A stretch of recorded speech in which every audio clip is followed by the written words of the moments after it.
given, you're not going to detail what the consequences are going to look like yet, understandably you guys are in conversations with the Israelis about that.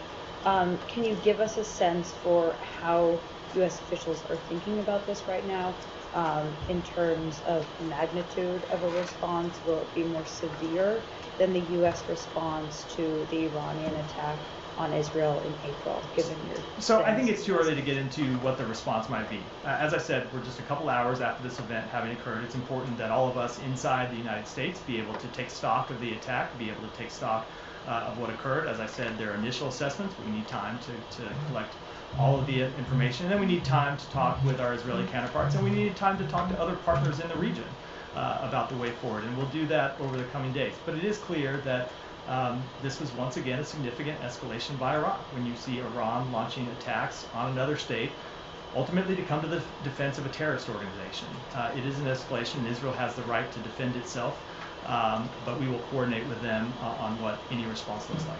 How much more worried are you about a regional war today than you were in previous days before this attack occurred? So I've gotten that question a number of times over the past year, and I never want to try and calibrate our level of concern, only to say, or other than to say, that preventing the outbreak of a full-scale regional conflagration has been one of our priorities since October 7th. It's something that we immediately identified was a risk after Hamas launched its brutal attacks on Israel, and something that we have been working to prevent.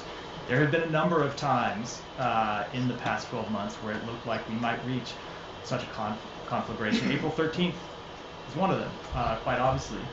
And the United States, through a combination of deterrence and diplomacy, has been able to prevent such an outbreak of full-scale war. And we will continue to try and prevent an outbreak of full-scale war in the days and weeks ahead. Just a few more questions. Is Iran's nuclear program a legitimate target for an Israeli response? Again, I don't want to get into, and this is not to to say that I'm ruling anything out and that I'm ruling anything in, but I would answer any question this way, which is, we want to have these conversations directly with our Israeli counterparts over the coming days. It's clear that this was an unacceptable attack, and as we made clear before this attack, there will be consequences for it, but I think it's appropriate that we discuss those consequences with our Israeli counterparts before we talk about them publicly. Any other